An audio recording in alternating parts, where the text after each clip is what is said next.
Welcome to the Look Good, Move Well podcast.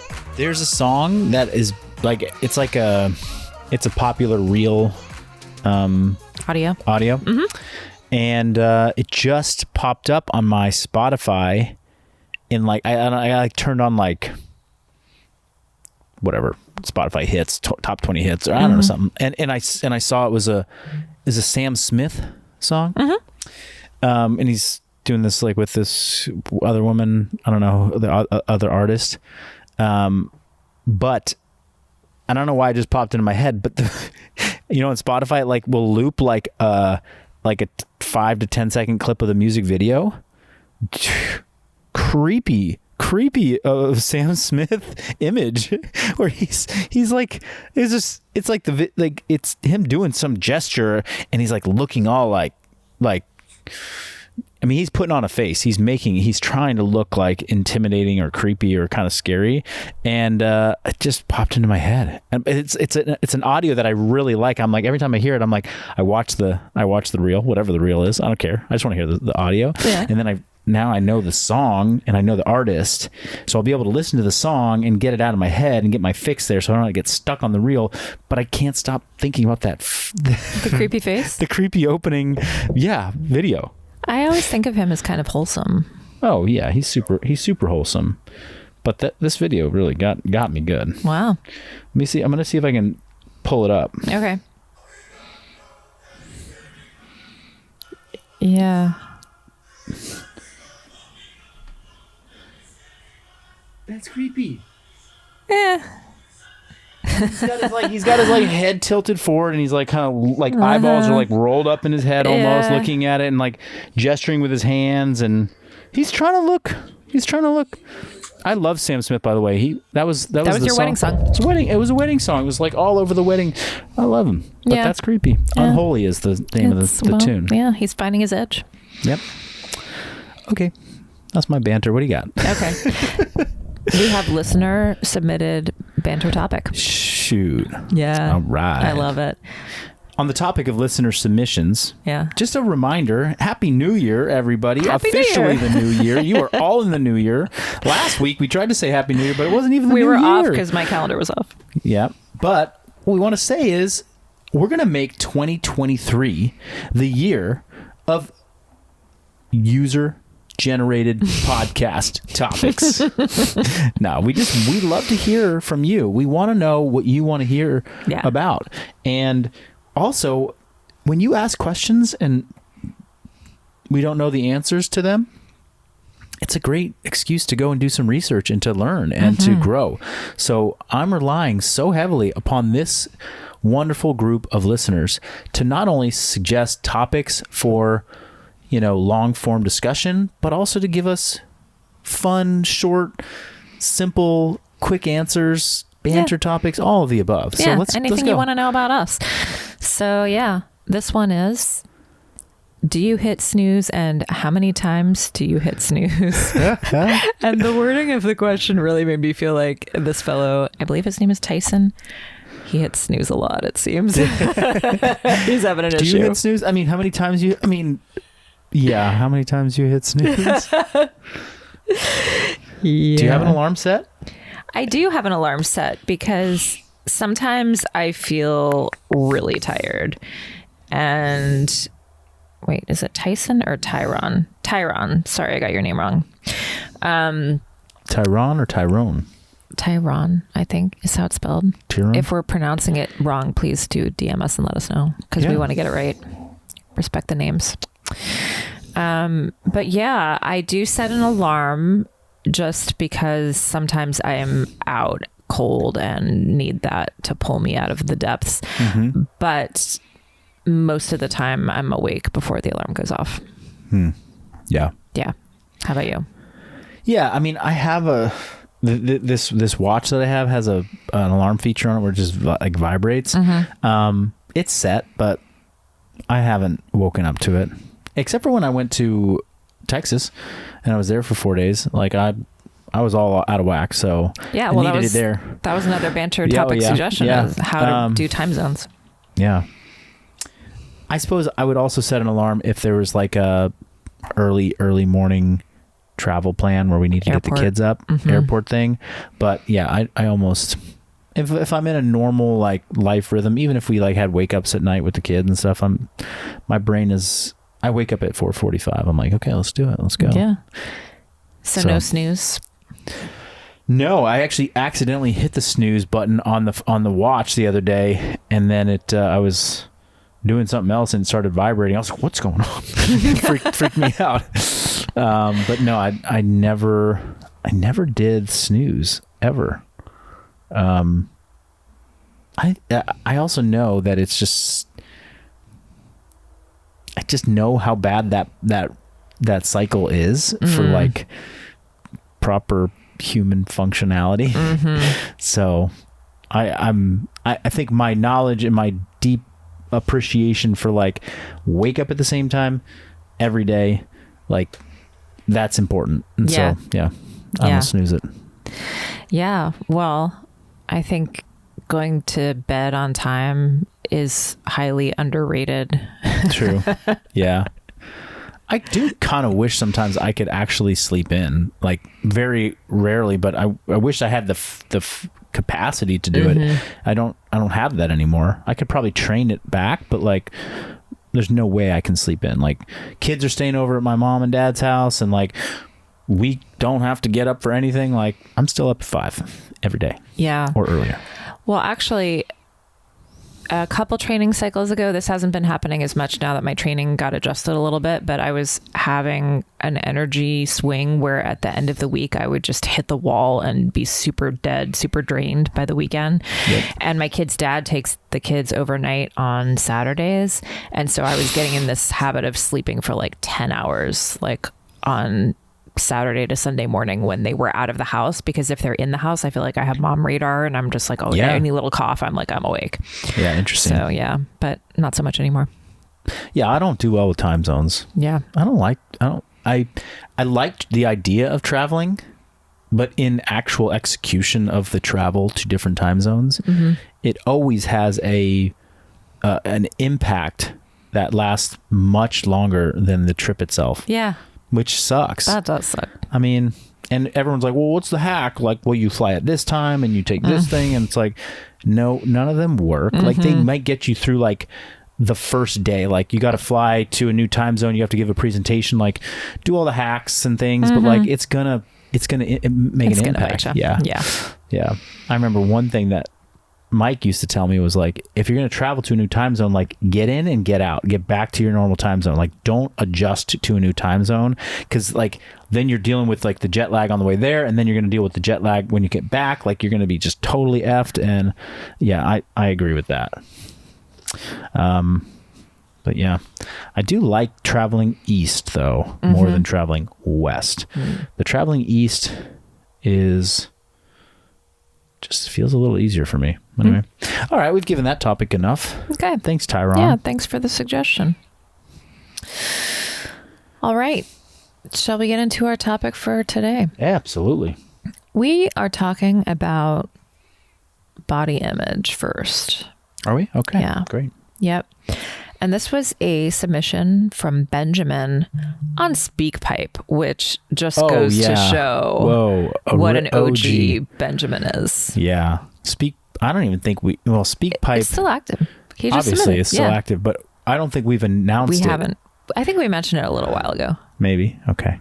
SpeakPipe, and we're not going to announce it officially, but there was this thing called SpeakPipe where you could go and you could leave a voice recording, and it was basically like, hey, functional bodybuilding, like Marcus, Satya, Misbah, like I'm open to talk about this. And now it's just convenient to get a DM from y'all, but SpeakPipe was cool.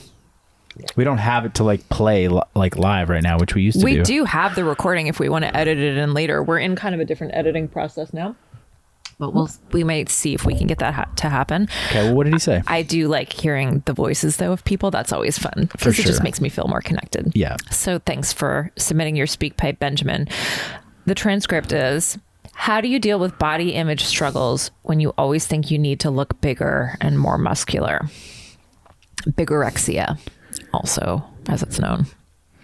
Well, you're the expert on this, Satya, so why don't you dive in?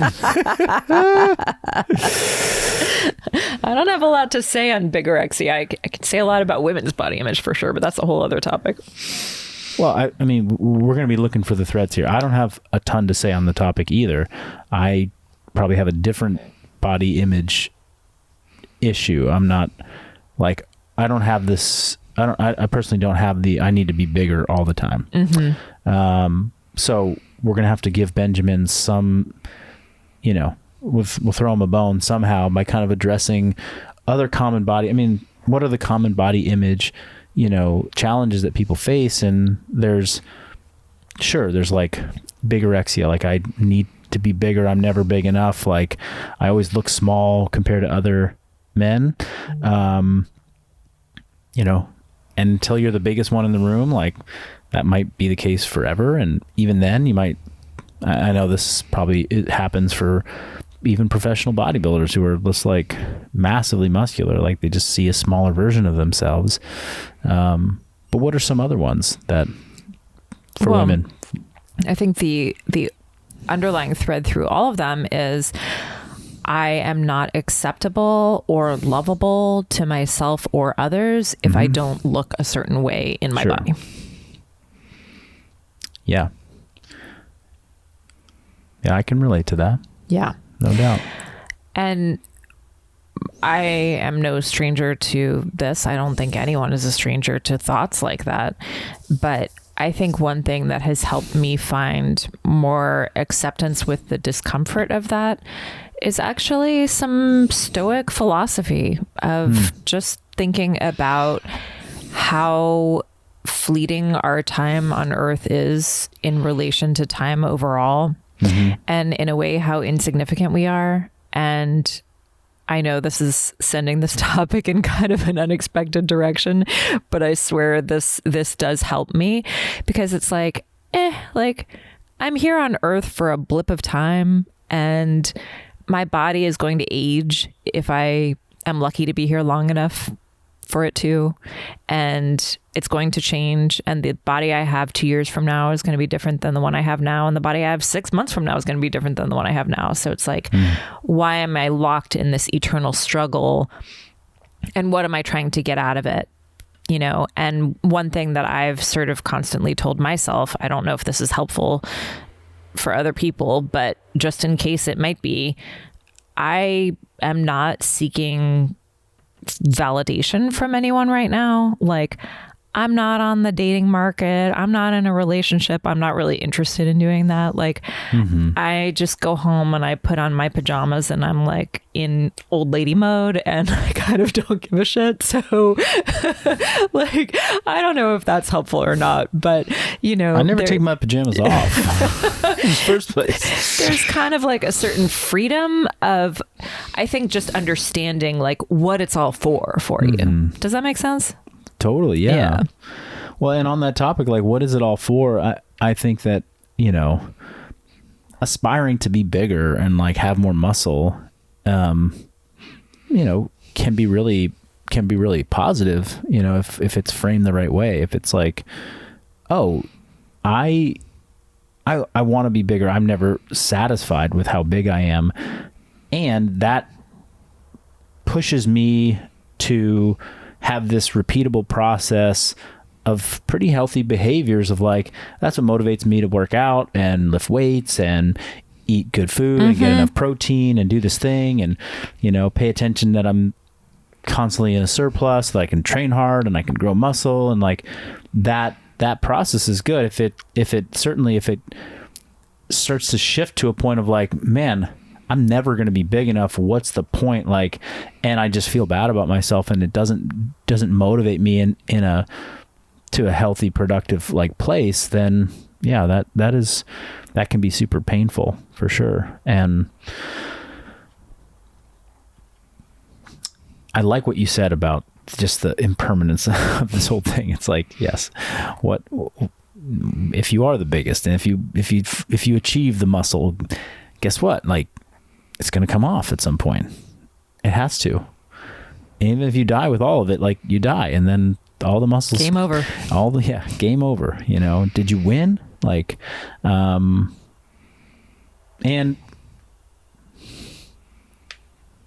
the people that you think you're trying to seek their approval from, like, they're not going to be here either, you know? So none of those people are going to be around ever. And it doesn't make this like, and these challenges and these body image issues still persist despite the reality of what we're saying, you know? So like, how do you sit with it? Is the goal to like, oh, I'm going to have this forever? How do I sit with it better? And how do I make it productive? Or is the goal to like change your perception to the point where you don't see that anymore? You look at yourself like, I really accept what I see in the mirror. I don't know what the better pursuit is, because I've been trying to like see a version of myself in the mirror for a long time that like I'm completely accepting of and I love, you know, without having to like do something extraordinary or, you know, extreme. And I've been mindful and aware of it for a decade, you know, and it still happens. Yeah. So does that, like, is that the pursuit? Like, I'm going to get rid of my body image issue. I'm going to become 100% accepting. Or is it like, I'm going to try and move closer to acceptance over time. But what I'm going to actually do is I'm going to take this thing and I'm going to look at what behaviors does it, you know, reinforce or make me, you know, do. Of those behaviors, which ones can I frame as healthy and positive, and which ones are starting to become negative and like destructive? And how can I start to like, rather than focus on the body image, but it's like, well, let's focus on these behaviors that you're doing. Yeah. Because it's like, if you always see a body that's not as thin as you want it to be, then your behavior might end up being like, I'm going to be a chronic undereater. But the chronic undereating leads to say binge eating or some, binge eating. And then this cycle, repetitive cycle, ultimately never allows you to change your body in a productive way. So it's not the problem with the image. It's like, if people are getting maybe too caught up in like, there's too much body image issues, we need to like make people feel good in any shape, size, whatever. But it doesn't, it's like, that's really difficult, you know? And I think it's unrealistic. It might be unrealistic, but looking at the downstream behaviors, like, okay, well then maybe let's just, let's tackle these behaviors and these habits that come as a result of it, and help people connect, like, the image is making me do this.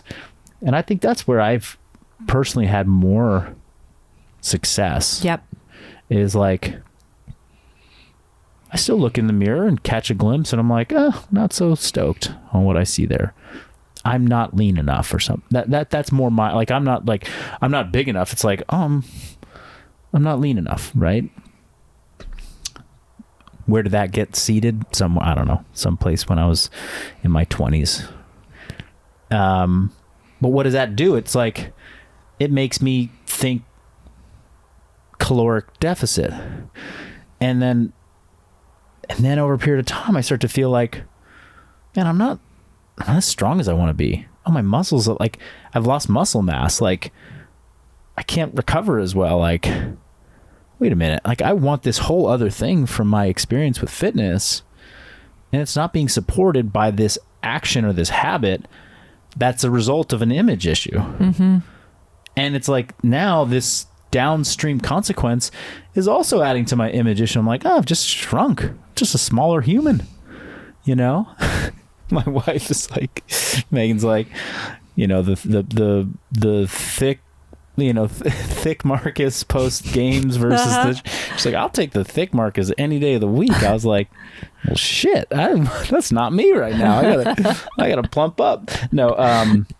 But yeah, again, that's where I'm headed with it. It's like, let's focus on what the behaviors and actions that image issue, image obstacle, image or perception is creating, and then maybe we can work backwards from there and tackle those. Yeah. I have a little homework assignment for people. Go. Which is, when you start to feel the anxieties around body image issues, when you're looking at social media, when you're having those thoughts, just as a first step, see if you can notice yourself having the thought. Like, instead of it becoming your reality, try just getting outside, one step outside the room where all your thoughts are happening, and look in from the outside of that room and just be like, okay, here's that thought. Like, it's not necessarily helpful or the truth or objective reality, but like, just notice yourself having the thought and see, okay, now what do I want to do with this thought now that I can understand that it's not my overwhelming experience? I love that. That's great.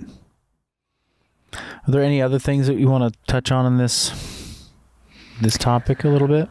I think we are good on this topic. Do you want to try to get into the next one in this episode? Let's do it. Okay. We've got some time. Great. So the next one was on binge eating, and binge eating at night. This is from Becky. Exercise compensation and vicious cycles. Yes. Yes. Brutal. Oh, so brutal. First, like, my heart just goes out to anyone who is experiencing that. That is not fun. Yeah, it's not fun. I've been in it at different times in my life in some pretty bad ways. And, yeah, it is not, there's nothing good about it. And I have, I've had some people have been, I've messaged with like ongoing for months, years, who struggle, and it's a tough one to climb out of, but it's and the viciousness of the cycle for those people who haven't experienced this and don't really understand it, like it's finding yourself, typically this is how it will present, but somebody who has a mentality on the whole of like, I got to restrict what I eat. In some way, I'm going to restrict calories. I'm going to restrict certain food groups. I'm just going to have to limit because I need to achieve a particular look. So you restrict. And then it could be a physiological trigger, an emotional trigger, some trigger where, the deeper part is like your physiology is off and something's off and you're just like triggered and you reach for food and you're either going to make up for lost calories and it's like, oh, this is my chance, and you eat a lot, or maybe you have like your first opportunity to be alone where you can eat and not be in front of people, and this is your chance to like get calories in because you just don't like to do it in front of people. You don't want to be seen as somebody who eats a lot, or there's a number of ways that this can manifest, but you just overconsume, binge, massive consumption, which then typically leads to a guilt and shame cycle right after, where it's like, oh my God, I'm a fucking terrible person. I just did this thing and I just either ruined my progress, or I totally disconnected from what I think I needed to do in order to achieve the body, the person, the human that I want to be, or that other people will like. So I'm going to wake up in the morning and I'm going to go right back to the restriction mentality. I'm going to restrict. And I might even purge, binging and purging. I might throw up, or I might purge in a different way. I might just go exercise for 5 hours and just burn off all the calories, spend all day fasting and burn. And then, okay, I'm back to baseline. Boom, another emotional trigger, another binge, wake up the next day, do the same thing. And there's the physiological discomfort of that, like overeating, what that does internally to people. Like, it just feels horrible. It can feel horrible. It can feel good for a moment. You're like, oh, I just got to eat all this food. Like pleasure centers, your brain is like, whoa, I just got this reward pathway going. I just ate a bunch of carbohydrates. I just ate a bunch of food that I had been restricting, and feels good. But then there's like, blood sugar dysregulation. There's a whole physiological cascade that happens that just feels bad, particularly at night. Then it's disrupting sleep. People are sleeping like shit. Then there's, of course, the emotional component. It's like guilt, shame. I suck. I fucking can't do this thing. And, you know, if you had to like map out on paper, like what's the, you know, you can achieve physical health and aesthetic goals with a lot of different approaches to eating. You can do one meal a day. You can do, you know, you can fast. You can eat 10 meals a day. You can do it all these different ways. But if I was going to pick the one that's probably the worst, it's like, or the hardest to feel good, to be healthy, it would be like, don't eat anything all day, but at like 10 p.m., just go ham on everything you could think of. And then wake up and fast all day. And, you know, like that would probably be the timing and the consumption strategy that's most at odds with like feeling good, sleeping good, like building muscle, like just being your most vibrant self. So it kind of puts people into this, and it almost always is a situation of like binging happens late at night. It's like, hey, I binge eat at night. It's like, you didn't have to name that second part. Yeah, like, we know. I know what's happening when the sun goes down and no one's looking. But it's, so anyway, that's just to describe and define like what that actually is for people who maybe haven't ever really experienced it, or they just heard of it and they're like, don't quite know. And it pops up a lot in this, like, you know, in the community of like dieters, hardcore, low calorie, gonna cut body fat, you know, dieters. I know it's something that for people who competed in sports where there were weight limits at a younger age, that can perpetuate it long into like adulthood, where you're like, every week of my life from like age this to this, I was having to cut weight for a wrestling match, or I was having to keep my weight down for like the gymnastics competition, or, you know, sports where like, you know, how small you are. And there's many others out there, but like particular weight, a particular shape, like basically not eating. Okay, the thing is over. I'm going to go eat everything in sight. I'm starving. And then that becomes a pattern where you're like, okay, I know what that feels like. And that for me was really something that I learned that when I think I've mentioned it before. It's like my getting shredded for the first time, or really lean for the first time at 20 years old, 19 years old, it was like highly impactful in positive and negative ways. Yeah. It was when I learned, like, when food became a thing that I could use to control my body composition and like get really lean, but it also introduced this whole, like, you know, feeling of like deprivation, which I'd never really known to that extent before.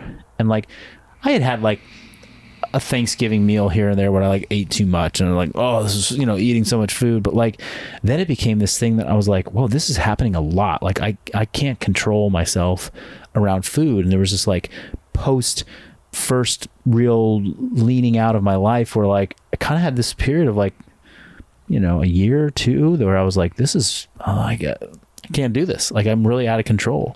And it stayed with me for quite some time. And then I was sort of like in the, like, you know, binge overeat and then exercise to compensate until my back went out.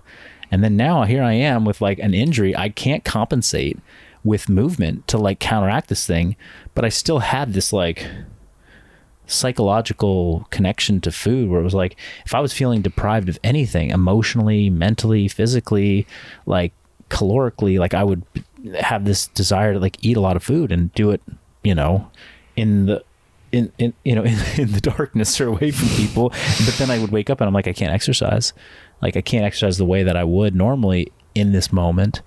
And that was like the spiral to me, like going from the leanest I'd ever been in my life at like the age of 20 to like at 22 being like the heaviest I'd ever been in my life, having like, you know, still like kind of a lingering back injury, now a knee injury, and like having to have surgery and being like, I hate myself. Like I hate this.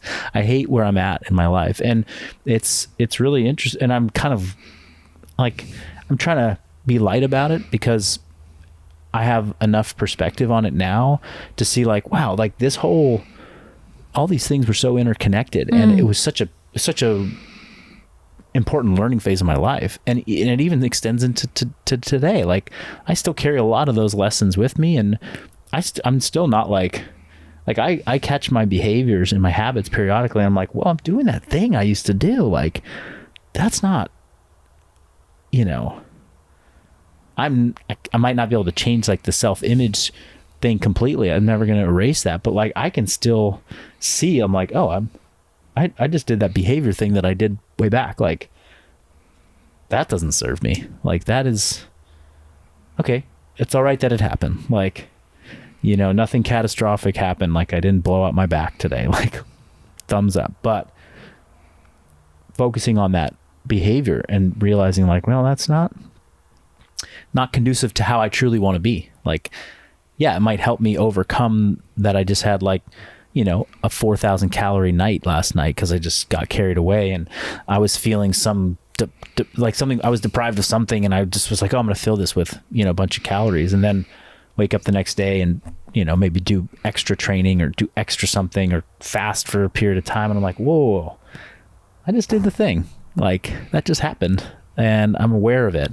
And I know that it was destructive in the past. I don't want to get into that cycle. So, okay,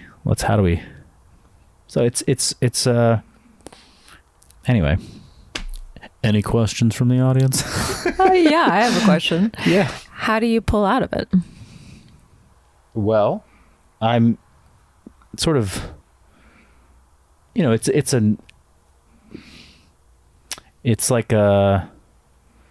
probably be a lifelong thing that I carry with me in some way, but this awareness that it's happening, being able to like step outside my body and my brain and my mind and, and see these behaviors and just note that it's there, is super important in the moment. Like easy to like wake up the next day and be like, oh, I just did that. Like, you're already, but like as it's happening, as I'm like, I'm going back for my like third bowl of popcorn right now. Like, why am I like, I already had the fun of eating the popcorn, and then I checked the box that like I'd had enough by having the second one, and the third one is just a behavior to like fill something that's missing right now for me. So that's one way I do it. But recently I came across a podcast, Jordan Syatt. Yeah, he does a lot. He's created a lot of content around this topic. He was a competitive wrestler growing up. He was the wrestler example that, and this, he's had his own experience with it, but, he's put out a lot of really good content about, hey, this is the, like, breaking down this behavior, this cycle, and this challenge that a lot of people face, and giving like really, tangible, useful tips on like, how do you overcome this? And it does start with like a little bit more, not acceptance, but just like forgiveness of like, hey, this is happening. Like you're not a shitty person. Like your physiology and whatever emotional and mental, trigger maybe started this, they're at odds. Like when you restrict yourself, like your body has powerful mechanisms that make you like want to consume, and they, so just understanding that this is a physiological, emotional, mental cycle that makes sense when you like kind of step back and look at it. Like, yeah, I can see why this would be a pattern that happens. And then starting to identify those patterns as they're happening, to then be able to like see like, okay, what's my trigger? Like when I'm starting to feel, oh, I see I'm going to do the thing, I can exchange that with another behavior that can manufacture a whole new feedback loop. So yeah. Good. Yeah.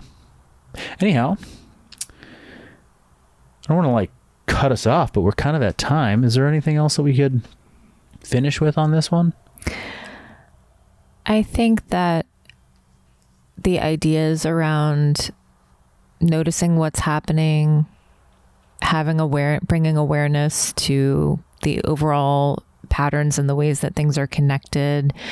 And also, as this is the first episode of the new year, to have some intention around how you might want to change the patterns and the outcomes that you've been stuck in. I always like to set goals, or it doesn't have to be a full New Year's resolution, but I do really feel like there is something great about the new year because everybody seems ready to turn a leaf at the same time. And so there's just a collective energy around, maybe this year could be different, or I'm going to try something new, or this doesn't have to be the same way it's always been. And so if you can use that energy and that freshness of the new year to make a change in any of these areas, I think it's a good opportunity. Heck yeah. Yeah. And if anything about this episode struck a chord with you and you have a question that you either want answered on the podcast or you just want answered, in a private message, shoot us a message for sure. And if you're struggling with any of these body image or call them eating disorders or challenges, then it's good to just reach out and just speak them sometimes, over a message or something like that. So yeah, don't hold it inside. Find someone. We're here for you. Hit us up. Hit me up. All right. Happy New Year, and y'all get out there. Have a great rest of your day wherever you are. We'll see you next time.